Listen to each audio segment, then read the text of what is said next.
Assalamualaikum warahmatullahi wabarakatuh. Alhamdulillahi rabbil alamin, wabihi nasta'inu ala umurid dunya wad din, wassalatu wassalamu ala ashrafil anbiya'i wal mursalin, wa ala alihi wa sahbihi wa man sara ala nahjih wa tamassaka bi sunnatihi ila yaumiddin. Ya ayyuhalladzina amanu taqullaha haqqa tuqatih wa la tamutunna illa wa antum muslimun. Amma ba'du, kaum muslimin rahimani wa rahimakumullah, teman-teman yang semoga senantiasa dirahmati dan dimuliakan oleh Allah Subhanahu wa taala. Sehat semua ikhwan? Sehat semua insyaallah. Baik, alhamdulillah pada siang hari ini kita kembali melanjutkan bahasan Kitabut Tauhid yang ditulis oleh Syekh Muhammad bin Abdul Wahhab At-Tamimi rahimahullahu ta'ala. Terakhir ya, kita berhenti pada penjelasan hadis atau pada matan hadis tentang umat-umat yang dikumpulkan oleh Nabi sallallahu alaihi wasallam di hari kiamat, yang mereka mendapatkan 70.000 golongan yang masuk surga tanpa hisab dan tanpa azab. Itu di bab yang ketiga ya, masih di bab yang ketiga. Namun pada pertemuan yang lalu kita belum masuk kepada kandungan bab. Kita belum masuk kepada pelajaran-pelajaran yang bisa kita ambil dari hadis yang disebutkan oleh Nabi sallallahu alaihi wasallam. Baik, kita akan baca kembali hadis ini, kemudian kita akan jabarkan tentang pelajarannya teman-teman sekalian. Baik, disebutkan oleh Nabi kita sallallahu alaihi wasallam, "Uridat 'alayyal umam." Telah diperlihatkan kepadaku beberapa umat. Berarti menunjukkan bahwasanya umat yang berkumpul kelak di padang mahsyar itu bukan hanya umat Nabi Muhammad sallallahu alaihi wasallam. Karena kata para ulama kita, kehidupan itu semakin ke depan dia semakin panjang. Maka Al-Imam Al-Qurtubi dalam kitab At-Tadhkirah, beliau menyebutkan paling tidak ada 9 tahapan ketika orang sudah meninggal dunia sampai nanti pada akhirnya dia masuk ke dalam surga. Paling tidak yang pertama adalah kematian itu sendiri. Kematian artinya kita hidup di dunia hanya 60 sampai 70 tahun saja teman-teman. Kemudian setelah kita meninggal dunia ada namanya kehidupan di alam barzakh. Allah mengatakan hatta zurtumul maqabir, sampai kalian berziarah kubur. Artinya alam barzakh ini adalah pemisah antara dunia dengan akhirat. Dan di alam barzakh kehidupannya lebih lama daripada kehidupan di dunia. Di dunia 60 sampai 70 tahun. Di alam barzakh itu lebih panjang.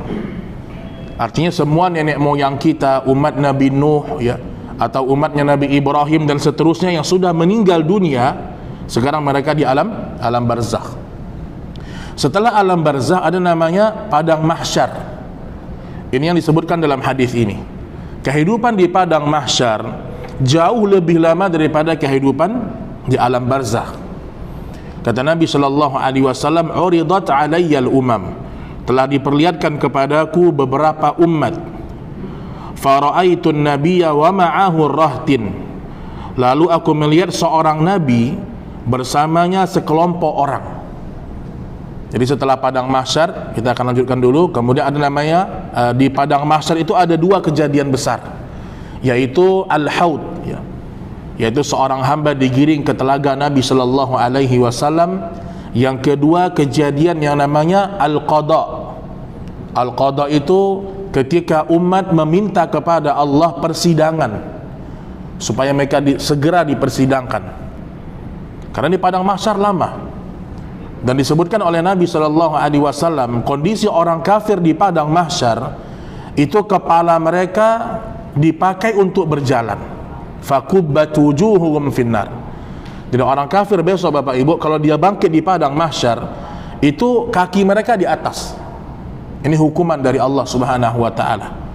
Ketika Nabi menyampaikan hadis ini, kata para sahabat, "Ya Rasulullah, bagaimana mungkin Allah membuat mereka bisa berjalan dengan kaki, dengan kepala mereka?" Kata Nabi sallallahu alaihi wasallam, "Bukankah di dunia Allah yang telah membuat mereka berjalan dengan kedua kaki, maka di akhirat Allah juga mampu menghukum mereka berjalan dengan kepala mereka." artinya dihinakan Allah.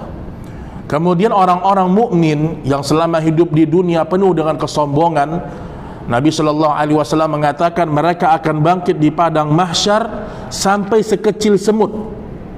Kemudian mereka khawatir diinjak-injak oleh penduduk mahsyar. Jadi dihinakan oleh Allah Subhanahu wa Ta'ala. Setelah namanya kehidupan mahsyar, ini kita sambil lewat saja masalah ini. Kemudian ada namanya al-hisab, yaitu dihitungnya amal-amal manusia. Kata Nabi Shallallahu Alaihi Wasallam, Allahumma hasibni hisaban yasira. Ya Allah, hisablah aku dengan hisab yang ringan. Makanya hisab di hari kiamat, teman-teman sekalian, itu ada dua bentuk. Adanya hisaban yasira, hisab yang mudah. Artinya Allah menghitung amal kita itu tidak semuanya yang Allah perlihatkan kepada kita, hanya sebagian dari amal kita, sisanya Allah ampunkan. Adapun yang kedua namanya munaqasyah. Munaqasyah ini kata Nabi Shallallahu Alaihi Wasallam, man yunaqish yu'adzib atau udzib. Barang siapa yang dimunaqasyah oleh Allah, maka dia akan tersiksa. Munaqasyah itu didetailkan. Mungkin kalau bahasa kita diaudit lah sekarang. Semua yang kita lakukan benar-benar Allah rincikan semuanya. Kemudian setelah hisab ada namanya al-mizan, ya, yaitu ditimbangnya amal-amal manusia di hari kiamat. Bapak Ibu yang dirahmati Allah Subhanahu wa Ta'ala, jangan kita pernah lupa, Pak, yang ditimbang di hari kiamat itu ada tiga dari pendapat-pendapat ulama. Yang pertama, yang ditimbang itu adalah amalannya. Jadi ada silang pendapat di antara para ulama. Yang pertama mengatakan yang ditimbang adalah amalannya. Diambil dari hadis Nabi Sallallahu Alaihi Wasallam, kalimatani khafifatani 'ala lisani habibatani ila rahman thaqilatani fil mizan. Ada dua kalimat yang ringan diucapkan, dicintai oleh Allah, dan ringan diucapkan dan berat di timbangan. Kata para ulama, berarti yang ditimbang adalah amalnya. Subhanallah wa bihamdi subhanallahil azim.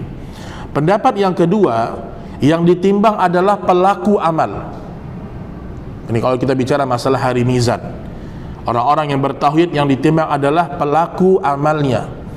Berdasarkan hadis yang diriwayatkan oleh Nabi kita Shallallahu Alaihi Wasallam, ketika disebutkan Ibnu Mas'ud sedang naik di atas pohon kurma. Kemudian kata para sahabat, ya Rasulullah, betisnya Ibnu Mas'ud ini kecil. Kata Nabi Shallallahu Alaihi Wasallam, kalau seandainya betisnya Ibnu Mas'ud ditimbang di hari kiamat, maka lebih berat daripada gunung Uhud di sisi kalian. Nah, artinya yang ditimbang adalah pelaku amal. Yang ketiga adalah yang ditimbang adalah pahala itu sendiri. Maka kesimpulan dari tiga ini kata para ulama, nanti Allah yang menentukan yang ditimbang apanya. Maka yang terpenting adalah amalan, pelaku amal, dan pahalanya akan Allah hitung Subhanahu wa Ta'ala di hari mizan, ya. Kemudian setelah mizan ada namanya sirat, ya, melewati sirat. Dan sirat ini panjang, ikhwan, dia panjang. Dan di bawah sirat itu adalah neraka jahanam. Kata Nabi Shallallahu Alaihi Wasallam, ada orang melewati sirat sebesar cahaya yang Allah kasih. Besar cahaya yang Allah kasih sehingga dia lewat. Sebagian orang-orang merangkak melewati siratnya Allah Subhanahu wa Ta'ala. Dan orang-orang munafik ketika mereka melewati sirat, mereka terjatuh ke dalam api neraka jahanam. Setelah sirat ada namanya qantarah, ya. Qantarah ini adalah di mana manusia meminta haknya kepada Allah karena kezoliman seseorang. Qantarah namanya.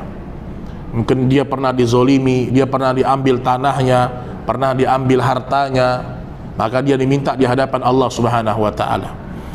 Namun sebelum penduduk surga masuk ke dalam surga, ada dua kejadian juga kata para ulama, yaitu dengan disembelihnya kematian. Jadi besok kematian itu disembelih sama Allah, Pak.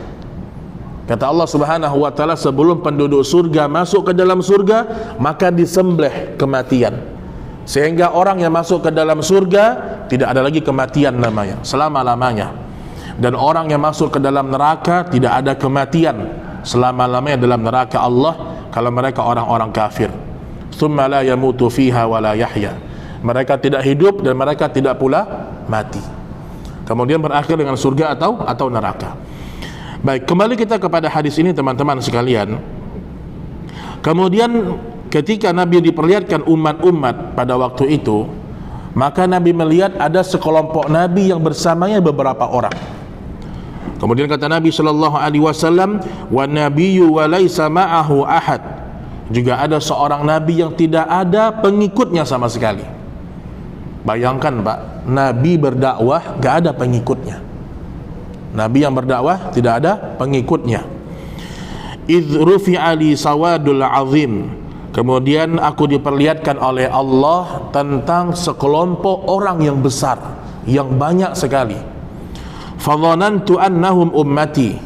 Aku mengira itu adalah umatku, kata Nabi sallallahu alaihi wasallam. Faqila li hadza Musa wa qaumuh. Sesungguhnya ini adalah Musa dan kaumnya. Berarti umat yang paling banyak setelah umatnya Nabi Muhammad sallallahu alaihi wasallam di padang mahsyar itu umatnya Nabi Musa.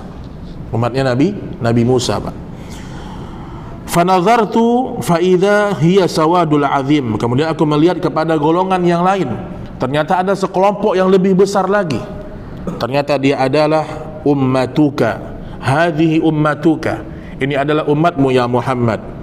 Wa minhum wa ma'ahum 70,000 yadkhuluna al-jannah bighairi hisab wala azab. Mereka adalah orang-orang yang masuk ke dalam surga Allah tanpa hisab, tanpa azab. Ada 70.000 golongan yang kita sudah sebut pada pertemuan yang lalu. Mereka tidak minta diruqyah, mereka tidak meminta tatayyur wala yatatayyarun, mereka tidak mengundi nasib, tidak berbuat syirik. Yang ketiga, mereka adalah orang-orang yang tidak berobat dengan besi panas. Dan yang keempat, mereka orang-orang yang bertawakal kepada Allah. Ini hadis sudah kita sampaikan pada pertemuan yang lalu. Baik, sekarang kita akan masuk kepada bab ya. Apa faedah yang bisa kita ambil dari kandungan hadis ini, atau bab yang kedua ini, bab yang ketiga. Yang pertama, ikhwatal iman, mengetahui adanya tingkatan-tingkatan manusia dalam bertauhid. Jadi menunjukkan bahwasanya manusia bertingkat-tingkat dalam bertauhid. Dimulai dari ada orang yang masuk surga tanpa hisab, tanpa azab, karena tauhidnya tinggi kepada Allah. Ada orang yang di bawah itu, dia besok masuk ke dalam surga Allah dengan dihisab dan dihisab dulu amalnya. Ketika ditimbang di hari kiamat, wa nada'ul mawazinal qista liyaumil qiyamah fala tudlamu nafsun syai'a. Ketika Allah menimbang amalnya di hari kiamat, kalau yang beratnya adalah kebaikan, dia masuk ke dalam surga.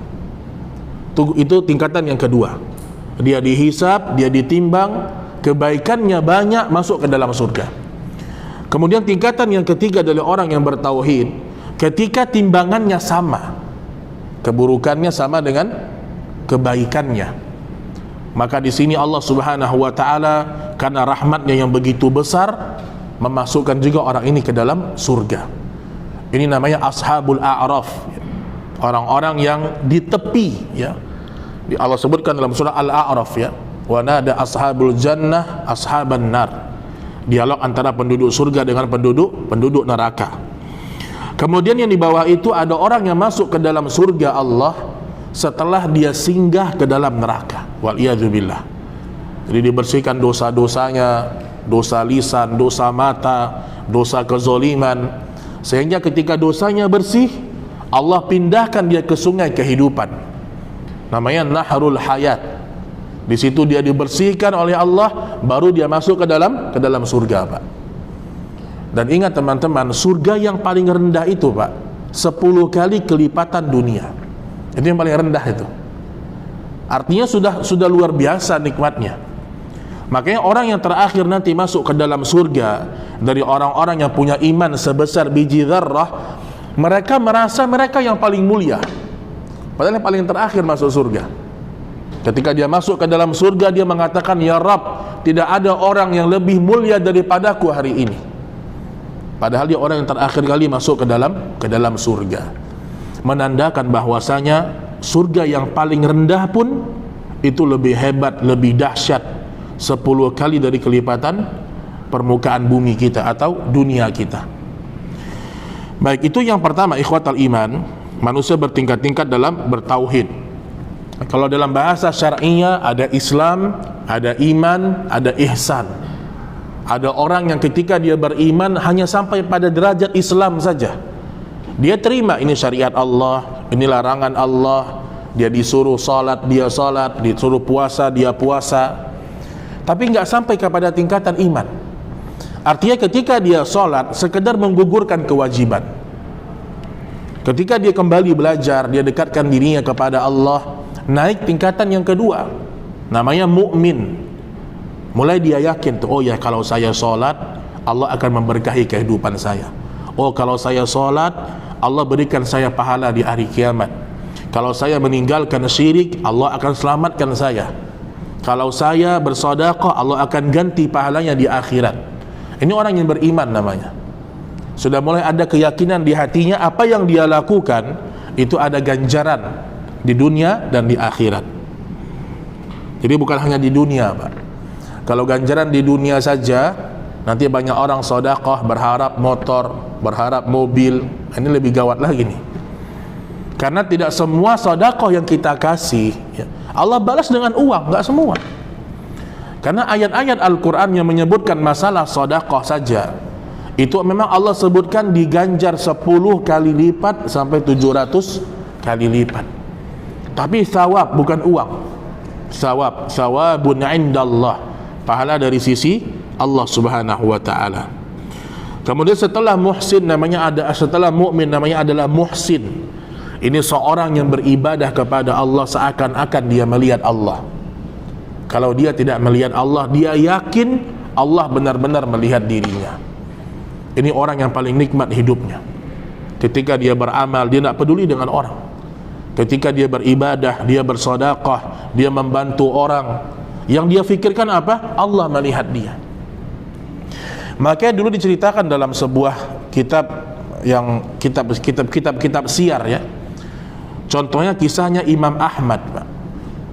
Ketika dia membuat makanan terbaik untuk tamu, seorang pemerintah, pemuka datang bertamu ke rumah Imam Ahmad. Ternyata sampai ketika bertamu datang orang gila yang meminta makanan itu. Ini makanan terbaik nih, dikasih sama Imam Ahmad. Orang-orang pada heran, wahai Imam, kenapa kamu kasih makanan yang mahal kepada orang gila yang tidak ngerti kualitas makanan? Tinggal kasih yang murah, selesai, dia pergi dari rumah kita. Kata Imam Ahmad apa? Wahai fulan, wahai manusia, wahai saudaraku, memang orang gila itu tidak tahu betapa besarnya harga makanan ini, tetapi Allah Subhanahu wa ta'ala sangat tahu berapa yang kita keluarkan untuk orang-orang yang membutuhkan. Jadi semua mereka gantungkan hatinya kepada Allah Subhanahu wa ta'ala. Baik, itu yang pertama ya, tentang tingkatan-tingkatan manusia dalam bertauhid. Kemudian yang kedua, kandungan bab yang kedua, pengertian mengamalkan tauhid dengan semurni-murninya. Artinya belum selamat iman kita sampai kita mengamalkan tauhid dengan murni, tidak bercampur sedikit pun dengan kesyirikan. Kita sholat, kita berpuasa, kita beribadah, kita benar-benar berusaha nih, benar-benar berusaha. Tidak ada sedikit pun kesyirikan yang masuk dalam ibadah kita. Makanya bedanya orang kafir dengan orang musyrik itu ada pada keyakinan mereka. Orang kafir jelas tidak beriman. Orang musyrik juga beribadah, tetapi ada keyakinan setelah itu. Mereka juga sholat tapi pakai cincin, percaya dengan sesuatu yang bisa mendatangkan manfaat dan mudarat. Sebagian orang rajin umroh, rajin haji, tapi masih percaya dengan hal-hal yang berbau perdukunan. Percaya mereka. Maka disebutkan dalam sebuah hadis yang sahih, Nabi SAW bersabda, orang-orang mukmin ketika turun hujan mereka mengatakan telah turun rahmatnya Allah.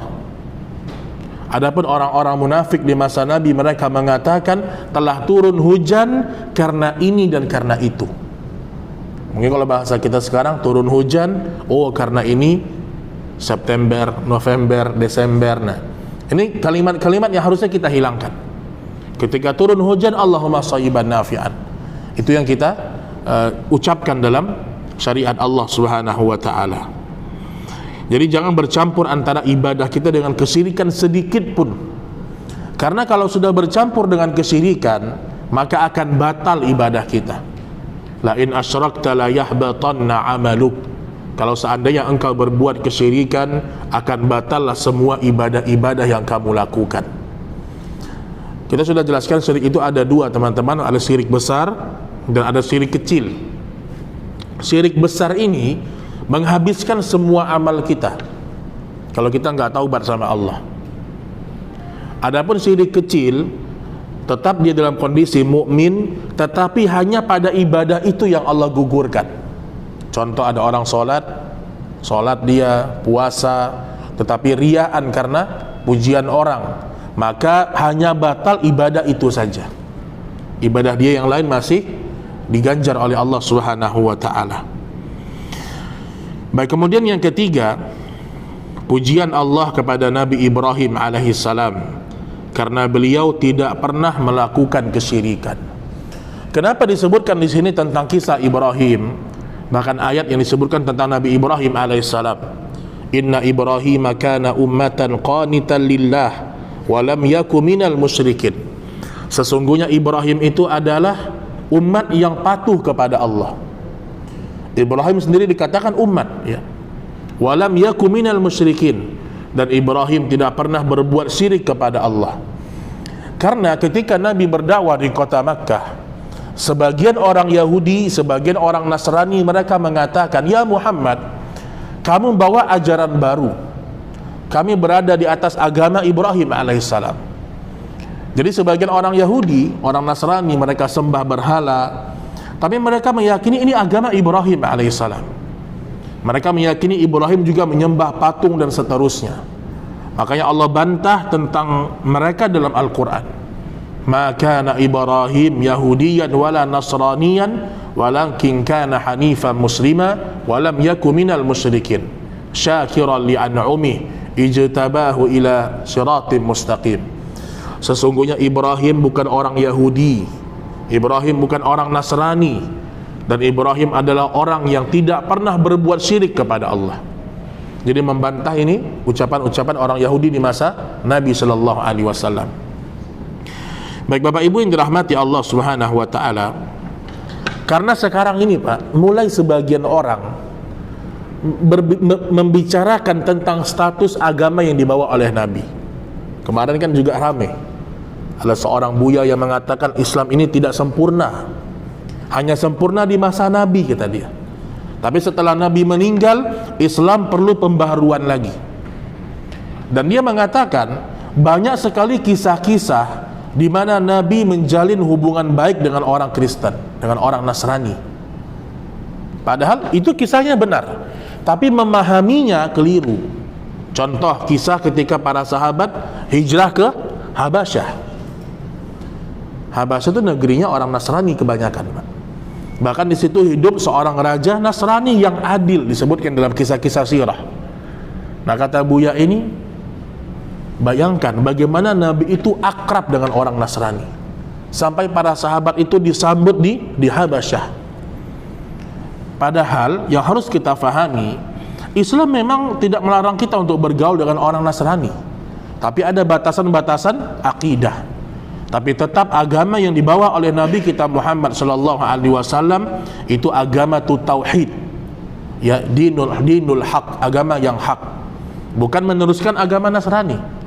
Karena ada sebagian orang mengatakan Islam ini hanya meneruskan agamanya Nasrani, perkembangan agama Nasrani.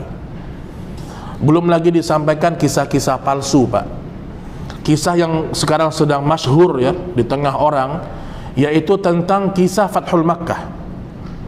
Jadi Nabi itu ketika Fathul Makkah, Nabi menghancurkan semua berhala di depan Ka'bah, di dalam Ka'bah dihancurkan semua sama Nabi. Tersisa di situ, mereka sebutkan, ya, tersisa di situ ada patungnya Bunda Maria sedang menggendong Nabi Isa. Kemudian Nabi melarang untuk menghancurkan patung itu atau gambar itu. Ini disampaikan kepada umat. Padahal kisah ini mereka ambil dari kitab Akhbarul Makkah. Akhbarul Makkah itu kisah-kisah palsu, kisah-kisah lemah, kisah-kisah palsu, la aslalalah, tidak ada asal usulnya tuh. Dipakai untuk pembahasan akidah, nggak bisa. Jadi dalam masalah akidah teman-teman sekalian, hadis palsu tidak boleh dipakai, hadis lemah tidak boleh dipakai. Termasuk dalam masalah akidah, tidak boleh kita memakai hadis lemah dan palsu dalam masalah halal haram, nggak boleh. Hadis sahih saja belum banyak kita bisa baca. Makanya kisah-kisah palsu tentang masalah akidah ini harus kita tinggalkan, nggak boleh kita percaya karena kisah-kisah yang palsu. Baik, itu dia yang ketiga ya, pujian Allah kepada Ibrahim karena beliau tidak pernah melakukan kesyirikan. Dan bayangkan teman-teman ya, kisah yang sering kita dengarkan setiap Idul Adha, Pak. Kata Imam Ibnu Taimiyah rahimahullah, lihatlah Ibrahim ketika bertahun-tahun tidak punya anak, kemudian dikaruniakan anak oleh Allah, Ismail. Tiba-tiba falamma balagha ma'ahu sa'ya, ketika Ismail sudah dewasa, udah bisa membantu ayahnya Ibrahim, tiba-tiba Allah menyuruh dia untuk memotong Ismail. Lihat Pak, kalau bukan karena tauhid, maka tidak mungkin Ibrahim mau berani menyembelih Ismail. Di sini kita ambil pelajaran teman-teman sekalian. Jangan sampai kehidupan dunia, kesibukan, kecintaan kepada harta menghalangi kita untuk mentaati Allah. Ibrahim cinta kepada Ismail, Pak. Dia sangat cinta kepada Ismail, tetapi tidak ada kecintaan Ibrahim lebih besar daripada kecintaannya kepada Allah. Jadi jangan sampai kita cinta kepada pekerjaan kita, cinta kepada anak-anak kita, cinta kepada istri kita lebih daripada kecintaan kita kepada Allah. Dan orang kalau hubungannya kepada Allah bagus, Allah akan memperbaiki hubungannya kepada sesama manusia. Itu sudah pasti itu. Orang bagus hubungannya sama Allah, dimudahkan semuanya. Pekerjaannya lancar, berkah, urusan keluarganya aman, cita-cita dunia akhiratnya tercapai. Itu orang yang mentauhidkan Allah, yang selalu mendahulukan Allah dalam setiap aktivitas, walaupun dia cinta kepada aktivitas itu. Kita lihat Allah memuji Ibrahim karena tauhidnya luar biasa. Makanya Ibrahim, Bapak Ibu atau ikhwatal iman ya, yang pertama diberikan pakaian dan siapa di padang mahsyar? Ibrahim alaihissalam. Sebelum semua manusia yang lain, Ibrahim nomor satu. Yuknas lahu libas, dipasangkan dia baju di padang mahsyar yang pertama sebelum manusia-manusia yang lain. Para ulama menjelaskan kenapa Ibrahim yang pertama kali dipasangkan baju di padang mahsyar. Karena Ibrahim ketika mau dilemparkan ke dalam api yang besar, maka Raja Namrud menyuruh dia membuka bajunya supaya tersiksa dia. Karena Ibrahim mentauhidkan Allah, maka Allah muliakan dia di padang mahsyar. Yang pertama diberikan pakaian oleh Allah Subhanahu wa ta'ala. Baik, kemudian yang keempat ya, pujian Allah kepada tokoh para wali Allah, yaitu para sahabat Rasulullah sallallahu alaihi wasallam, karena bersihnya diri mereka dari kemusyrikan. Disebutkan di sini bahwasanya Allah memuji para walinya. Nah, siapa wali Allah Bapak Ibu? Wali Allah itu adalah para sahabat. Itu urutan yang pertama. Kenapa mereka adalah wali Allah? Karena mereka tidak pernah berbuat syirik kepada Allah. Wali Allah yang berikutnya adalah orang-orang yang beriman. Jadi kalau kita lihat ada wali Allah, itu dia wali Allah Ustaz, tapi dia nggak sholat ke masjid, minum khamar, mabuk, wali Allah. Gimana ceritanya nih? Wali Allah itu harus orang yang taat kepada Allah. Alladzina amanu wa kanu yattaqun. Mereka adalah orang-orang yang beriman dan mereka bertakwa kepada Allah. Jadi ada satu kisah, Pak. Saya ada jemaah yang kirim video pendek sama saya, minta nasihat gini, gimana kisah ini Ustaz? Jadi ada seorang dai lah, kita anggap yang dianggap dai ya. Dia ditanya, kebetulan dia dikira adalah keturunan Nabi, disebutkan dia ini adalah dari zuriat Nabi gitu, terkenalnya begitulah. Habib pernah mimpi Rasulullah enggak? Kata Habib ini, oh saya enggak pernah mimpi Nabi. Kenapa katanya? Karena saya merokok. Itu jawabannya ya. Terus apa hubungannya rokok dengan Rasulullah Habib? Terus dia cerita, Pak, cerita khurafat, cerita yang tidak ada asal usulnya. Kata dia, saya punya guru di Tarim sana, di Yaman sana. Guru saya ini bisa melihat Nabi sekarang. Dia bisa melihat Nabi dalam kondisi yaqzah. Nabi itu hadir dalam mimpi mungkin, Pak, kalau dia orang yang soleh. Tapi kalau melihat Nabi hadir, itu mustahil, pasti berdusta. Dia cerita, guru saya sedang melihat Nabi. Tiba-tiba Nabi ini masuk ke rumah seseorang. Terus Nabi belum masuk, kemudian Nabi keluar lagi. Ditanya, ya Rasulullah, guru dia nanya nih sama Nabi nih, Pak, ya Rasulullah, kenapa kamu tidak masuk ke rumah itu? Terus kata Nabi, kata cerita dia nih, kata Nabi Muhammad SAW, iya, karena di rumah itu ada orang yang menyimpan tembakau. Subhanallah. Ini khurafat semua, Pak. Jadi jangan sampai kita percaya sama orang yang mengaku wali Allah, dia melihat Nabi SAW. Tidak akan pernah bisa. Karena orang yang, kalau seandainya Nabi bisa dilihat, Nabi bisa berkunjung, ya, maka yang pertama Nabi kunjungi adalah istrinya, Khadijah, Aisyah, Abu Bakar, manusia-manusia terbaik. Makanya jangan sampai kita ini punya pemahaman yang khurafat. Akhirnya kita berlebih-lebihan dalam mencintai guru itu, karena pengakuannya kepada melihat Nabi dalam kondisi sadar. Bukankah Allah mengatakan, ya Muhammad, innaka mayyitun wa innahum mayyitun. Ya Muhammad, sesungguhnya kamu akan mati dan mereka juga akan mati. Dan sesungguhnya di hari kiamat engkau akan dibangkitkan oleh Allah Subhanahu wa taala. Berarti di sini pujian Allah kepada para walinya yang mulia. Dan wali Allah, Bapak Ibu, tidak harus sakti, Pak. Karena orang banyak bilang, kalau wali Allah harus sakti. Abu Bakar itu wali Allah, Pak. Wali Allah yang paling terbaik malah. Tapi Abu Bakar tidak punya kesaktian. Abu Bakar ketika berperang, tubuhnya terluka, darahnya mengalir. Makanya Abu Bakar ini, dia adalah wali Allah, tetapi dia tidak punya kesaktian sama sekali. Jadi jangan kita berlebih-lebihan kepada orang yang dikatakan wali Allah. Termasuk dalam bahasan tahnik. Di sini disebutkan oleh para ulama. Bapak Ibu tahu tahnik?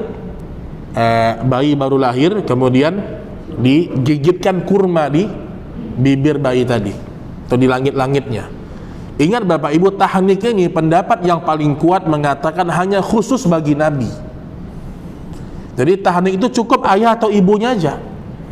Jadi jangan sampai Bapak Ibu punya anak baru lahir terus mengundang ustadz jauh-jauh hanya untuk mentahnikkan anak kita.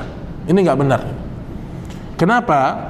Karena di masa Nabi hidup, benar, Nabi pernah mentahnik para bayi-bayi, para sahabat. Ditahnik sama Nabi. Kenapa? Karena Nabi itu air liurnya adalah berkah. Ada berkah air liur Nabi SAW. Air liur ustadz sama aja dengan yang lain.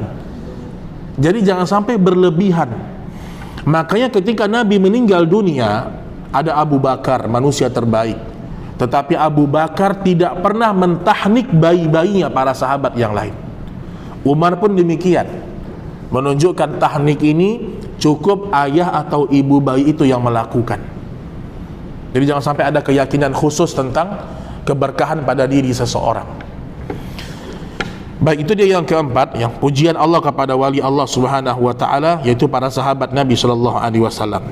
Yang kelima, tidak meminta ruqyah, tidak meminta supaya lukanya ditempeli dengan besi yang panas, dan tidak melakukan tatayur adalah termasuk pengamalan tauhid yang murni.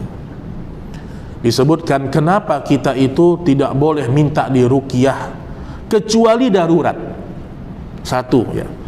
Karena begini, Pak, orang kalau minta diruqyah kemudian sembuh, orang terkadang bergantung kepada peruqyah itu. Oh, kalau yang nguruqyah ustadz itu cepat setan keluar. Oh, kalau yang nguruqyah ustadz itu cepat saya sembuh.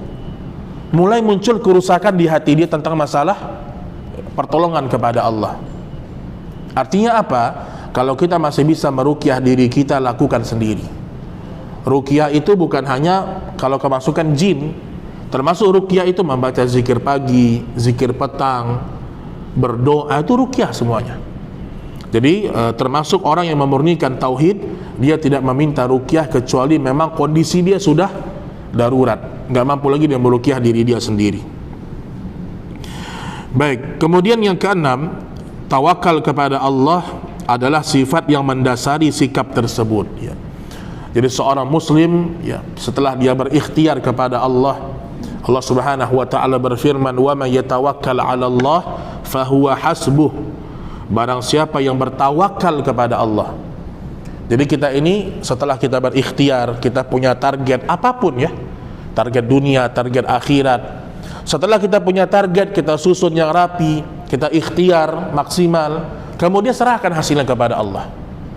Dan orang yang hidupnya paling nikmat, teman-teman, adalah orang yang setelah berikhtiar kemudian dia berserah diri kepada Allah.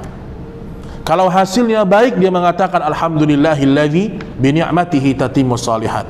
Segala puji bagi Allah yang karenanya sempurna semua kebaikan-kebaikan.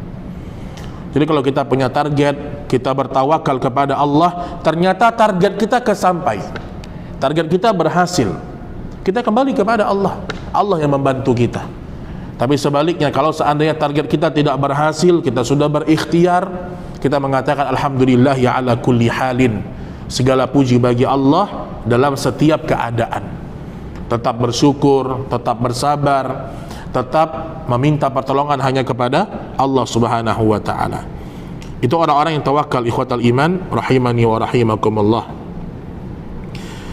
Baik, kemudian yang ketujuh, ya, dalamnya ilmu para sahabat, karena mereka mengetahui bahwa orang-orang yang dinyatakan dalam hadis tersebut tidak mendapatkan kedudukan yang demikian tinggi kecuali dengan adanya pengamalan. Artinya Syekh Muhammad At-Tamimi rahimahullah ta'ala, beliau memperjelas kepada kita bahwasanya tidak ada orang yang ilmunya lebih dalam, lebih daripada para sahabat Rasulullah sallallahu alaihi wasallam. Maka kalau bisa, Pak, tertariklah membaca kisah-kisah para sahabat. Mungkin kisah para nabi kita sudah tahu nih, kisah para sahabat baca. Karena para sahabat itu bukan nabi. Dia manusia biasa, manusia lemah seperti kita ini, tetapi Allah memberikan mereka taufik. Kok bisa ada orang semacam Abu Bakar yang percaya, mau berjuang bersama Nabi, bahkan mensedekahkan semua hartanya untuk Allah dan Rasulnya. Kita pelajari tentang kehidupan mereka. Karena kalau kita cinta kepada para sahabat, Nabi Shallallahu Alaihi Wasallam mengatakan, al-mar'u ma'aman ahab. Seseorang itu dibangkitkan di hari kiamat bersama orang yang dia cintai. Jadi kalau kita tertariknya sama orang-orang kafir, pemain bola kafir, tukang olahragawan kafir, kita tertarik sama mereka. Bahkan mungkin kita mengikuti gaya hidup mereka. Kita akan bangkit bersama mereka di hari kiamat. Tapi kalau kita melihat kehidupannya Abu Bakar, kehidupannya Umar, kita mencintai mereka, kita akan bangkit di hari kiamat bersama para sahabat Rasulullah sallallahu alaihi wasallam dengan izin Allah Subhanahu wa taala. Baik, yang kedelapan, semangatnya para sahabat untuk berlomba-lomba dalam mengerjakan amal kebaikan. Allah Subhanahu wa taala berfirman, "Wasabiqu ila maghfiratin min rabbikum wa jannatin 'arduha as-samawati wal ard." Bersegeralah kalian hai manusia kepada ampunan Allah, kepada surga Allah yang luasnya seluas langit dan bumi. Jadi urusan akhirat jangan ditunda-tunda, Pak. Terbesit mau sedekah, langsung keluarkan. Sampai kata Imam Ibnul Jauzi dalam kitab Talbis Iblis, ya, itu di bab yang ke-13, ya, sebelum bab terakhir. Ibnul Jauzi sebutkan apa? Tipuan iblis kepada manusia awam, orang-orang awam, itu hanya dua saja. Iblis punya dua cara, dua metode menyesatkan orang awam.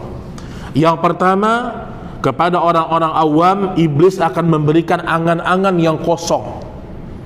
Disuruh beramal, oh nanti aja, yang penting nanti umur 40, nanti pakai jilbab umur 50, nanti berangkat haji umur 50, nanti sedekah kalau sudah punya tabungan sekian puluh juta. Suka angan-angan kosong. Disuruh taubat nanti masih muda dan seterusnya. Itu yang pertama. Wa yulhihimul amal fasawfa ya'lamun. Dan di antara tipu daya iblis itu sering menjauh-jauhkan angan-angan kita. Belum sampai angan-angan, datang kematian, selesai sudah.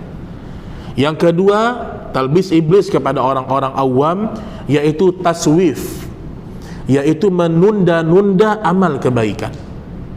Setiap nampak atau terlihat amal kebaikan, ambil. Ada peluang ladang amal soleh, ambil. Misalnya ada orang minta tolong sama kita, berapa kita bisa bantu. Atau mungkin kita berbakti kepada orang tua kita, kita mencari orang-orang miskin yang susah, itu tolong kita perhatikan. Makanya dalam masalah sedekah, Ibnu Jauzi sebutkan, sedekah ini adalah amal yang paling sering manusia tunda-tunda karena pahalanya besar, Pak. Iblis tidak mau kita mendapatkan pahala yang besar. Karena kata Nabi sallallahu alaihi wasallam, ittaqin nar walau bisikki tamrah. Selamatkan diri kalian dari api neraka walaupun dengan bersedekah setengah biji kurma. Misalnya Bapak Ibu hanya punya uang hari ini 30.000, bisa sedekah. Atau 20.000 misalnya lah, anggaplah ada orang penghasilannya harian 20.000. Coba dia berpikir bagaimana 20.000 dia bisa bantu orang. Beli ke warung sabun batang Lifebuoy apalah 2.000, kasih ke marbot masjid, dia pakai sabun itu mandi, belikan odol giginya, Pepsodennya, minimal itu kita dapat pahala. Jadi jangan sampai dalam satu hari kita nggak sedekah, baik sedekah dalam jumlah besar atau semampu kita, berapa kita mampu. Karena kata Nabi kita sallallahu alaihi wasallam, as-sadaqatul burhan, sedekah itu adalah bukti kalian beriman kepada kehidupan mahsyar, kehidupan akhir, itu dengan sedekah. Baik, kemudian itu dia berlomba-lomba dalam masalah kebaikan apapun itu ya. Ada peluang amal soleh, ambil teman-teman sekalian. Ada teman sakit, ada kesempatan menjenguk orang tua butuh sesuatu, kita yang dulu datang kepada orang tua kita. Karena terkadang nih banyak anak-anak yang saling nunggu, orang tuanya butuh sesuatu, dia berharap abangnya yang bantu, atau dia berharap kakaknya yang bantu. Kalau kita ada rezeki, langsung kita yang memberikan yang terbaik kepada orang tua kita, karena itu adalah amal soleh. Kemudian disebutkan juga yang 9, keistimewaan umat Islam dalam kuantitas dan kualitas. Di sini artinya menunjukkan bahwasanya umat Islam itu istimewa karena di padang mahsyar jumlah mereka banyak, kemudian kualitas mereka bagus. Artinya siapa? Kualitas yang mereka mendapatkan naungan Allah Subhanahu wa taala. Ada 7 naungan, Pak, di hari kiamat. Pertama, imamun adil, seorang pemimpin yang adil. Tetapi pemimpin yang adil, sehebat apapun dia hidup, dia tidak pernah bisa mengalahkan sahabat Nabi. Imam Ahmad pernah ditanya, Pak, oleh salah seorang muridnya, wahai Imam, mana yang lebih afdal, Muawiyah bin Abi Sufyan atau Umar bin Abdul Aziz? Muawiyah sahabat Nabi, Umar bin Abdul Aziz ini yang dikenal sebagai pemimpin adil, bijaksana, Masya Allah, tapi dia bukan sahabat. Kata Imam Ahmad rahimahullah, satu butir debu yang menempel di hidungnya yang menempel di hidungnya Muawiyah bin Abi Sufyan itu tidak pernah mengalahkan amal ibadah siapapun di dunia ini, karena dia adalah sahabat Nabi sallallahu alaihi wasallam. Dia berjuang bersama Rasulullah sallallahu alaihi wasallam. Baik, kemudian juga disebutkan, kita ambil beberapa dari antara faedah, keutamaan para pengikut Nabi Musa ya. Jadi ada pengikut Nabi Musa di situ. Apa keutamaannya? Nabi menyebutkan sawadul azim. Ternyata pertama Nabi melihat ada golongan yang banyak. Ternyata itu golongannya Nabi Musa alaihissalam. Artinya kata para ulama, setelah Nabi Muhammad, Nabi Musa alaihissalam yang paling banyak pengikutnya di padang mahsyar dari kalangan Bani Israel ya. Mereka pengikut Nabi Musa alaihissalam. Kemudian juga disebutkan ikhwatal iman rahimani wa rahimakumullah. Saya ambil beberapa poin ya dari 22 poin. Kemuliaan sifat para ulama salaf karena ketulusan hati mereka, dan mereka tidak memuji seseorang dengan pujian yang dibuat-buat. Ini kita ambil poin terakhir nih. Jadi sebagian sifat para ulama itu, ketika mereka memuji seseorang, benar-benar dengan pujian yang tidak dibuat-buat. Dan ingat Bapak Ibu sekalian, pujian itu sama semacam celaan. Pujian kalau terlalu banyak akan menghancurkan saudara kita. Maka Umar bin Khattab pernah mengatakan, wa idza ra'aitumud maddahin fahtu wujuhahum bit-turab. Kalau kalian sering melihat orang yang suka muji-muji berlebihan, maka lemparkan wajahnya dengan tanah. Karena kita kalau sering dipuji, Pak, kita akan lupa dengan diri kita. Makanya Nabi tidak senang dipuji berlebihan. Pernah salah seorang sahabat mengatakan, ya Rasulullah, anta sayyiduna, anta nuruna, dan seterusnya. Ya Rasulullah, kamu adalah Tuhan kami, kamu adalah cahaya kami. Dipuji-puji berlebihan. Ditegur sama Nabi SAW. La tatruni kama atratan nasara Isa bin Maryam. Wahai manusia, jangan kalian puji aku dengan pujian yang berlebihan, sehingga nanti kalian seperti umatnya Nabi Isa yang mengangkat Isa sebagai Tuhan. Tetapi katakanlah Rasulullah utusan Allah dan aku adalah hamba Allah. Jadi tidak boleh kita berlebihan dalam memuji siapapun. Bahkan Nabi pun membenci dengan pujian yang berlebihan, ya. Baik, ikhwatal iman rahimani wa rahimakumullah. Kemudian yang ke-22, ini poin yang terakhir dari bahasan ini, kemuliaan akhlak Nabi Muhammad sallallahu alaihi wasallam. Dari hadis ini disebutkan bahwasanya bagaimana Nabi sallallahu alaihi wasallam itu punya sifat yang tawadu. Beliau duduk bersama para sahabat, berbincang masalah agama, membantu orang-orang di sekitar mereka. Maka kata Nabi sallallahu alaihi wasallam, Allah Subhanahu wa taala berfirman, laqad kana lakum fi Rasulillah uswatun hasanah. Sungguh telah ada pada diri Nabi sallallahu alaihi wasallam teladan yang terbaik. Satu contoh, Pak, akhlak Nabi, ya. Ini kalau kita mau rincikan panjang. Pernah salah seorang sahabat, Bapak Ibu sekalian, ya, dia melihat Nabi dari kejauhan. Dan sahabat ini tahu dalam Islam yang paling terbaik adalah orang yang pertama memberikan salam. Khairukum man abda'a bis salam. Yang paling terbaik adalah yang pertama memberikan salam. Dia lihat Nabi dari kejauhan nih. Ketika dia mau mengucapkan assalamualaikum kepada Nabi, ternyata Nabi Muhammad lebih dahulu mengucapkan daripada dia.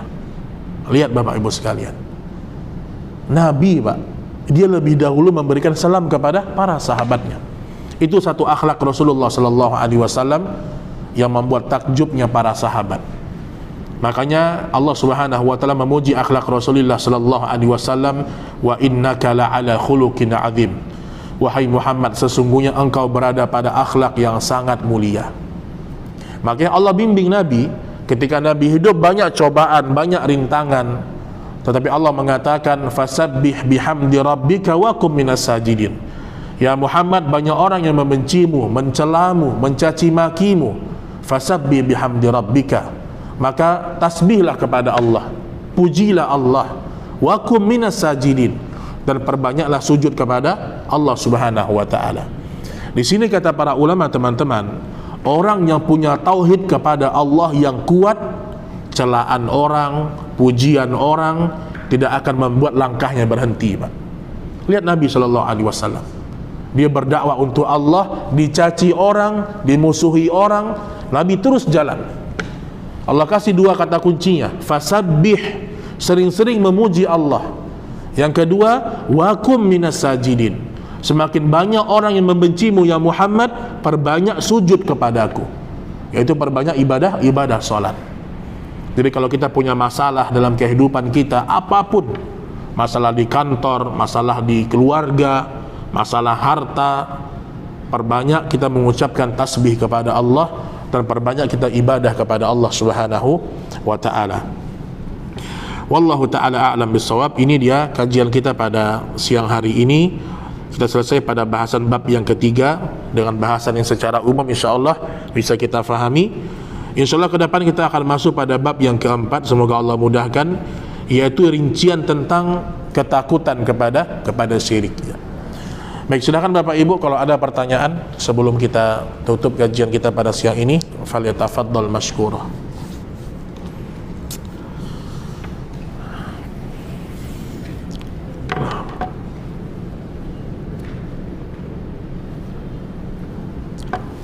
Ya, fadhal. Ustaz, semoga Allah memberikan keberkahan Ya, amin, barakallahu fiik. Kita semua yang bekerja hari ini. Ustaz, ingin bertanya bagaimana menumbuhkan sifat terutama rasa takut ketika sendirian gitu, utamanya kayak di rumah atau di kamar. Kadang-kadang masih suka main handphone gitu kan, biar kadang-kadang walaupun hanya sekilas atau bagaimana caranya supaya bisa lebih baik lagi gitu. Baik, ya, barakallahu fiik ya. Ini nasihat untuk kita semua ya, bukan hanya antum tapi termasuk ana ya. Al-Imam Ibnu Qayyim dalam kitab Miftah dari Sa'adah, beliau menjelaskan tanda-tanda orang yang sukses di akhirat adalah orang-orang yang selalu memiliki sifat muraqabatullah, merasa diawasi oleh Allah. Bagaimana cara memunculkannya? Beliau memberikan beberapa bahasan. Yang pertama kata beliau, kenali Allah dengan baik, kenali sifat-sifat Allah, pelajari tentang Asmaul Husna. Karena itu luar biasa Pak. Contoh misalnya ya, Allah Al-Basir, Allah Maha Melihat, kita tahu dengan itu. Tapi kita harus belajar bagaimana Maha Melihatnya Allah itu. Makanya ada buku namanya Fikih Asmaul Husna, bagaimana kita memahami Asmaul Husna. Allah Maha Melihat, Allah Maha Mendengar, Allah Maha mengetahui segala sesuatu. Maka semakin dalam ilmu kita tentang sifat-sifat Allah, tentang nama-nama Allah, tentang kebesaran Allah, semakin hati kita akan takut kepada Allah. Itu ntar otomatis tuh. Sama kayak gini ya, orang yang tahu di kantornya ada CCTV, dia akan hati-hati itu Pak, karena dia percaya ada orang yang lihat. Walaupun CCTV sering kosong yang lihat, tapi ada rekamannya tuh. Nah coba hadirkan hati seperti itu. Tapi walaupun ini masalah iman sebenarnya, makanya yakin seyakin-yakinnya Allah melihat. Munculkan keyakinan itu. Dengan cara apa? Dengan cara kita mempelajari masalah kebesaran Allah dan seterusnya. Itu yang pertama. Jadi baca buku masalah Asmaul Husna dan seterusnya. Kemudian yang kedua, munculnya rasa takut kita kepada Allah Subhanahu wa ta'ala karena kita merasa sendirian. Walaupun kita sendirian, jangan pernah beranggapan kita sendirian. Ada malaikat raqib dan atid yang mengawasi kita. Ada Allah yang Maha melihat kita.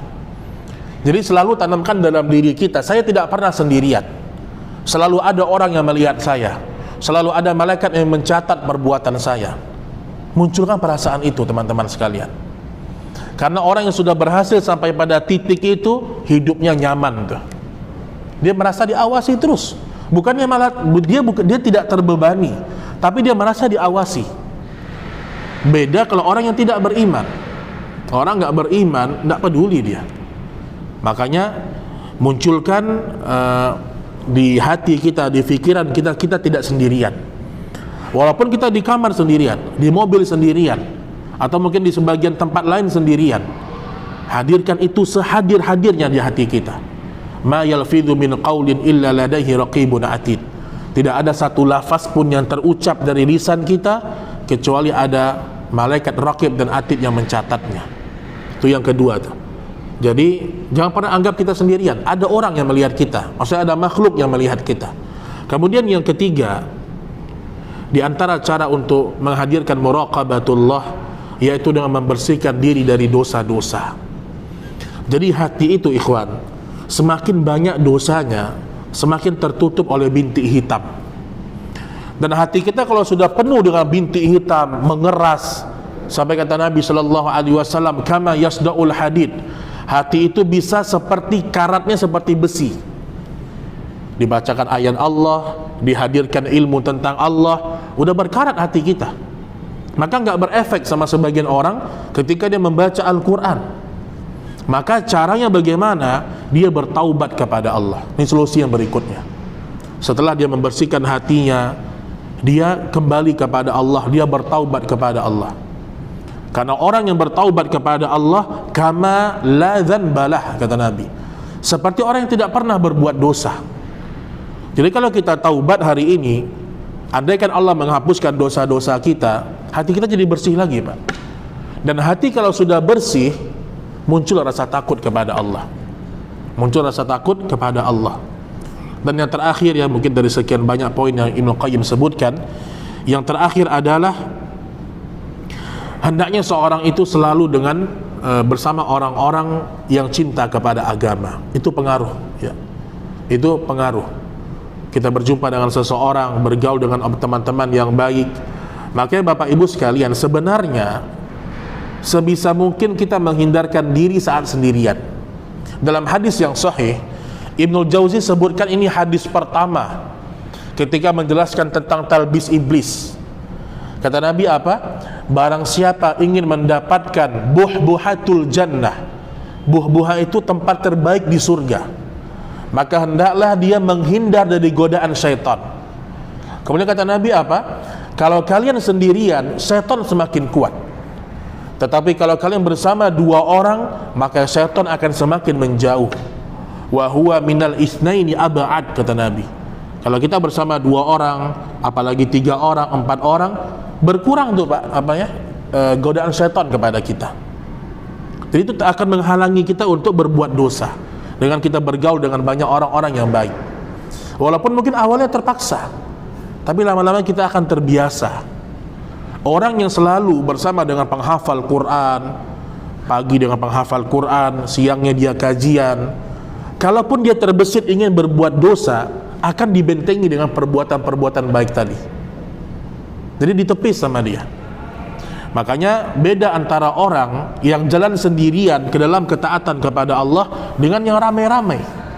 Mereka akan lebih pede lah ibaratnya untuk meninggalkan larangan-larangan Allah Subhanahu wa ta'ala.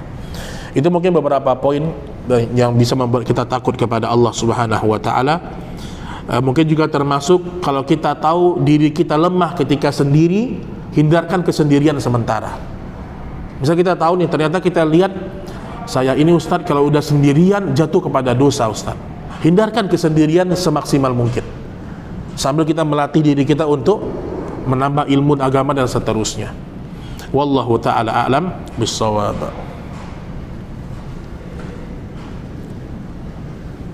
Ya, silakan.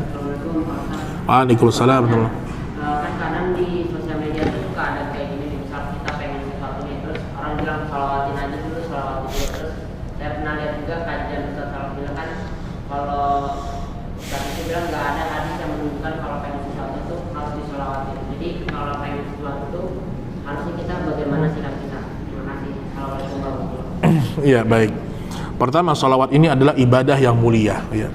Maka ganjaran lebih mulia. Maka sangat aneh kalau ada orang bersolawat kemudian yang diharapkan dunia. Dunia ini bangkai kambing yang busuk, Pak. Makanya kalau kita ingin sesuatu, kita langsung minta kepada Allah. Ada ibadah doa di situ. Bukankah setiap malam Allah turun ke langit dunia? Di situ kita minta hajat kita kepada Allah. Bukankah setiap turunnya hujan ada istijabahnya doa? Kita minta ibadah kita kepada Allah di situ. Jadi jangan sampai melakukan ibadah dengan niat yang tidak pernah Nabi contohkan. Para sahabat itu paling tahu, Pak, bagaimana besarnya keutamaan salawat. Mereka paling tahu. Tetapi mereka diajarkan oleh Nabi untuk ibadah itu mengharapkan akhirat. Karena sudah pasti Allah ketika kita beribadah kepada Allah, ganjaran dunia pasti kita dapat, walaupun tidak sempurna. Jadi ketika kita ibadah, pertama kali yang kita ingat, diterima gak sama Allah ibadah saya? Itu dulu. Karena kalau ibadah sudah diterima, ganjaran kita tinggal tunggu. Nabi Ibrahim ketika selesai membangun Ka'bah, renovasi Ka'bah, dia mengatakan Rabbana taqabbal minna. Ya Allah, terimalah ini sebagai amal soleh di sisimu. Jadi fokus kita kepada penerimaan amal, tata caranya, kekhusyukannya. Insya Allah setiap kita berbuat baik, Allah akan balas. Walaupun terkadang balasannya Allah tidak seperti yang kita mau, karena Allah lebih tahu kebaikan untuk diri kita daripada diri kita sendiri. Terkadang ada orang dia sholawat, dia ingin minta mobil, minta motor, nggak dikasih-kasih sama Allah, berhenti dia sholawat. Nah, ini kan juga kacau nih. Ada orang sodakoh, rajin sodakoh, berharap dilipat gandakan oleh Allah. Ternyata Allah nggak ganti, malah makin miskin dia, berhenti dia sedekah. Dan telah banyak kasus seperti ini, Pak. Ada seorang ustadz iming-imingkan setiap kajian selesai, dia kasih cincinnya ke jamaah. Yang punya motor, sini BPKB-nya, Masya Allah. Apa pernah Nabi memaksa orang sedekah seperti itu? Tidak pernah. Nabi tidak pernah memaksa orang bersedekah. Semua datang dari ilmu para sahabat yang telah dididik oleh Nabi sallallahu alaihi wasallam. Jadi fokuslah kita kepada penerimaan amal ya. Wallahu taala alam bissawab. Ustaz, ada pertanyaan dari Ya. itu. Betul. Ustaz, jika memang orang yang bertemu dengan Nabi itu pembohong, lalu apa maksud dari hadis tentang melihat Nabi berikut? Barang siapa melihatku dalam keadaan tidur, maka akan melihatku dalam keadaan sadar, dan syaitan tidak bisa menyerupaiku, atau maka sungguh seperti melihatku dalam keadaan sadar. Muslim, riwayat Bukhari dan Muslim. Baik, ikhwatal iman rahimani wa rahimakumullah ya. Pertama, dalam membaca hadis ya, kita tidak boleh menafsirkan sesuai dengan pendapat kita. Tidak ada satupun ulama yang menafsirkan hadis tersebut bahwa kita bisa melihat Nabi dalam kondisi sadar. Nah, kata para ulama, maksud dari hadis itu adalah kalau orang melihat Nabi dalam mimpi ya, kemudian ciri-cirinya sesuai dengan apa yang Nabi sebutkan dalam hadis, Nabi jenggotnya sedada, kemudian perawakannya seperti dalam hadis disebutkan, maka itu adalah Nabi. Karena sesungguhnya setan tidak bisa menyerupai Nabi dalam mimpi. Nah, jadi kata para ulama, kalau ada orang melihat Nabi dalam mimpi, namun ternyata Nabi tidak berjenggot, itu bukan Nabi Muhammad, Pak. Dan ingat Bapak Ibu, juga maksud dari hadis itu, terkadang ada orang melihat Nabi dalam mimpi, ternyata syaitan yang menyerupai Nabi, tapi dalam bentuk yang tidak sahih gitu loh. Maka itu disebutkan dalam hadis itu, kalau ada orang melihatku dalam mimpi seperti ketika melihatku dalam sadar. Maksudnya sesuai dengan hadis-hadis Nabi berjenggot, kemudian bagaimana kulit Nabi sallallahu alaihi wasallam, tingginya Nabi. Kalau seperti itu yang dia lihat, maka benar Nabi yang dilihat dalam mimpi. Tapi kalau seandainya dia melihat seseorang dalam mimpi kemudian mengaku sebagai Nabi Muhammad, kalau ternyata perawakannya tidak sesuai dengan asar-asar atau hadis-hadis Nabi SAW, maka dia bukan Nabi Muhammad SAW. Dan ingat Bapak Ibu ya, tidak setiap orang terkadang ya, ketika ada orang mengaku dia melihat Nabi SAW, itu tidak bermanfaat sampai dia mengamalkan sunnah. Jadi kalau pengakuan saja itu nggak ada manfaatnya. Oh, saya lihat Nabi 20 kali dalam mimpi saya, tetapi berjamaah tidak ke masjid, riba dimakan, dosa-dosa syirik dilakukan, maka nggak ada manfaat dia memandang Nabi Sallallahu Alaihi Wasallam. Dan perlu dipertanyakan, benar nggak dia melihat Nabi Sallallahu Alaihi Wasallam. Makanya pengakuan-pengakuan yang seperti ini ya harus dengan jujur. Dan sebenarnya kalau ada orang mengaku dia melihat Nabi, apalagi di seorang ulama besar misalnya, pertama kita tidak boleh telan mentah-mentah sampai kita memastikan ulama ini benar-benar orang yang memuliakan Nabi dalam sunnahnya, dalam sunnahnya. Karena banyak orang mengaku melihat Nabi Sallallahu Alaihi Wasallam tapi tidak mau menghidupkan sunnah Nabi Sallallahu Alaihi Wasallam. Ya, wallahu taala a'lam bissawab. Ya, silahkan.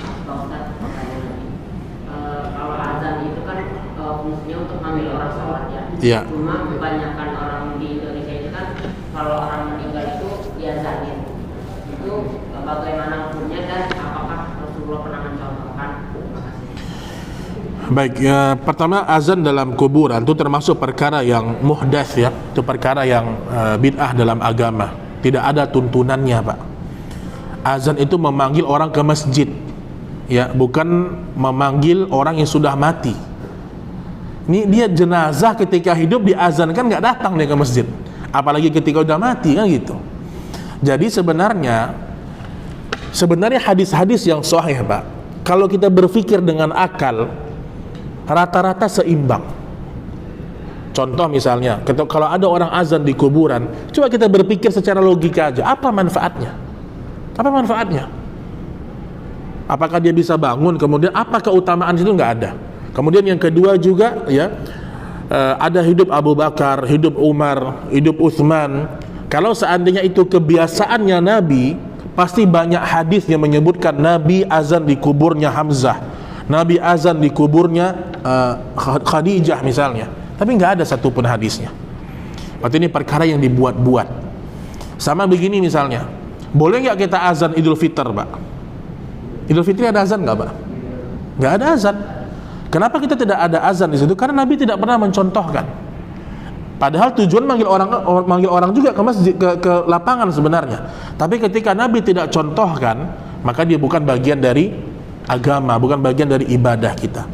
Apalagi azan di dalam kuburan. Ya. Maka sebagian ulama mengkritis, sebagian pandangan tapi ya, mengkritik hadis yang mengatakan kita mengazankan bayi yang baru lahir. Itu terjadi selang pendapat di antara para ulama. Sebagian mensahihkan hadisnya, menghasankan hadisnya, sebagian mengatakan hadisnya lemah. Hadisnya lemah. Wallahu a'lam bissawab. Ya, betul. Ustaz, apa terkait azan yang tadi, mana yang lebih afdal? Kita di sini menyelenggarakan salat berjamaah Iya. asar insyaallah. Iya. Sudah rutin. Apakah perlu azan kembali di sini ataukah cukup kita mendengar dari yang masjid sekitar itu azan, jadi kita nggak harus azan lagi di sini? Ya baik. Pertama begini ya, sebenarnya kan ini fungsi udah sebagai masjid nggak? Sebagai masjid nggak? Enggak ya. Sudah kumpul masalah sih. Biasanya antum gimana? Azan lagi? Belum sih. Belum pernah azan ya. Ya sebenarnya kan kalau kita melihat kepada masyru' disyariatkannya azan, itu kan memang untuk memanggil orang untuk azan, untuk datang ke rumah Allah Subhanahu wa taala. Sebenarnya tempat seperti ini tidak perlu sebenarnya ya. Tidak perlu, kenapa? Karena antum sudah mendengarkan azan dari luar. Mendengarkan azan dari luar ya. Kemudian ada masjid-masjid yang dikumandangkan. Itu adalah masjid yang memang dianggap sebagai masjid. Jadi sebenarnya tidak perlu ada suara azan, apalagi mungkin juga nggak kedengaran sama orang-orang yang mungkin lagi di kantor, nggak terdengar suara azan tadi. Tapi cukup kita sebagai hujah adalah suara dari luar, itu sudah cukup insyaallah taala. Berbeda hal kalau misalnya kata Syekh Utsaimin rahimahullah, kalau orang hidup di negeri minoritas kaum muslimin, memang nggak ada suara azan sehingga orang nggak keingat dengan waktu zuhur misalnya, maka dia boleh azan di tempat-tempat dia sholat, seperti kayak di aula dan seterusnya. Jadi kalau tidak ada maslahatnya, kemudian apalagi bukan masjid, maka tidak perlu insyaallah taala. Ya. Wallahu a'lam bishawab.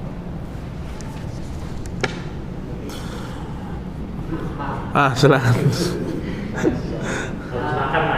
Ini kan di kebanyakan kalangan masyarakat Indonesia itu kan membiasakan pengadaan tahlilan, itu kan kebetulan di rumah saya juga kan tetangga dan gitu. Nah, itu bagaimana cara sikap kita kalau diajak itu kita menolaknya dengan baik, caranya bagaimana gitu. Terima kasih.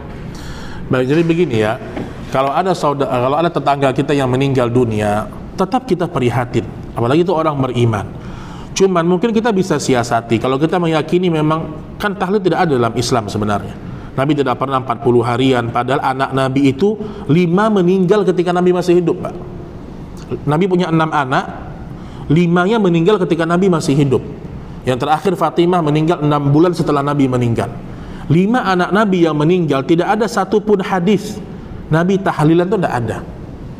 Hanya Nabi menangis dan selesai. Nah, jadi bagaimana kita menyikapinya ya? Kalau memang yang meninggal adalah tetangga, antum datang sebelum acara tahlilnya. Itu cara mensiasatinya. Dan untuk menghidupkan sunnah Nabi juga, kita tahlil yang benar, takziah yang benar ya. Apa arti takziah? Menghibur orang yang ahli warisnya. Dan kalau kita lihat Pak, tahlilan pada umumnya itu nggak ada kalimat menghibur, malah datang kadang-kadang orang duduk di luar pakai tenda makan. Padahal sebenarnya takziah itu bermanfaatnya luar biasa. Kita datang, kita jumpa sama ahli waris, kita ingatkan, sabar ya nak, ayah kamu meninggal, atau sabar suami meninggal, semoga Allah balas dengan yang lebih baik. Itu lebih bermanfaat untuk orang yang ditinggalkan. Tapi kalau tujuannya hanya datang kemudian baca Al-Quran, baca Yasin terbata-bata lagi kan, itu lebih repot lagi. Jadi lakukan pertama, datang sebelum acara itu dilakukan. Jadi supaya orang juga berpikir kita tidak benci dengan saudara kita, apalagi tetangga atau saudara misalnya. Atau misalnya antum datang setelah acara itu selesai orang itu tahlilan, antum datang mungkin jam 9, selanjutnya datang jam setengah 10, datang ke rumah bawa makanan. Benar-benar kita hidupkan sunnah Nabi SAW. Jadi begitu cara mensiasatinya. Kalau orang mengajak, jawab dengan tegas, mohon maaf Pak, menurut ilmu yang saya pelajari, Nabi tidak pernah melakukan tahlilan. Udah tuh nggak akan diundang lagi kalau gitu, udah selesai. Nggak apa-apa, daripada antum bohong, oh saya ada acara, saya ada ini, udah. Kalau kita jelaskan prinsip kita, orang udah ngerti. Jadi orang pas membuat undangan, oh nggak perlu tuh, dia nggak bakal mau datang. Udah. Insya Allah orang juga akan menghargai lah ilmu kita ya. Walaupun orang mungkin bicara di belakang, tapi kita tetap datang. Tapi bukan di acara-acara yang seperti itu ya. Wallahu a'lam bissawab. Baik, ikhwatal iman, mungkin cukup kajian kita pada kesempatan ini ya. Mungkin Anda mau tutup dengan satu kisah. Ini manfaat sekali kisahnya. Anda dapat dari seorang syekh ya. Bapak Ibu, terkadang begini Pak, dalam kita hidup di dunia, kalau ada sebuah perbuatan kita yang bisa menimbulkan buruk sangka seseorang, kita harus jelaskan semaksimal mungkin. Contoh begini misalnya, saya ambil dua kisah. Pertama, Nabi pernah di malam hari bersama Sofiyah, istri Nabi. Tapi waktu itu gelap. Lewat dua orang sahabat, tiba-tiba dia lihat Nabi dengan seorang wanita. Kemudian orang dua ini lari, dikejar sama Nabi, Pak. Kata Nabi apa? Ya fulan la tasta'jil, jangan tergesa-gesa kalian. Sesungguhnya wanita ini adalah Sofiyah. Untuk menghilangkan apa? Buruk sangka seseorang kepada Nabi Muhammad sallallahu alaihi wasallam. Itu perlu kita lakukan terkadang. Terkadang misalnya ada sebuah peristiwa yang orang anggap tentang kita, terkadang kita perlu menjelaskan supaya tidak terjadi fitnah pada diri kita. Itu satu kisah yang Nabi sebutkan, Mbak. Itu faedahnya besar itu dalam pekerjaan, dalam apapun hubungan kita dengan orang lain. Yang kedua lebih menarik kisahnya Imam Malik, yang lebih detail maksudnya ya.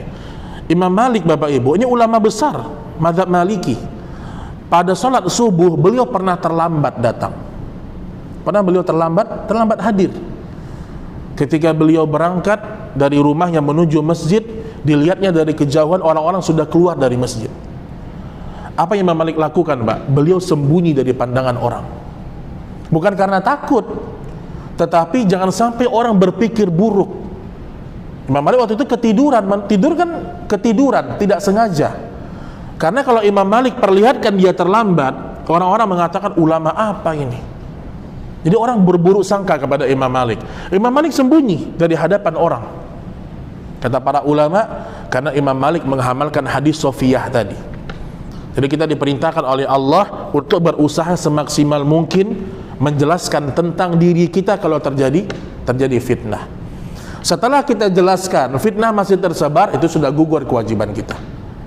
Itu sudah gugur kewajiban kita. Tapi Imam Malik benar-benar dia sembunyi niatnya supaya orang tidak salah sangka dengan dia. Bukan karena malu, bukan karena minder, enggak. Tapi begitulah sikapnya para ulama dalam bermuamalah kepada manusia.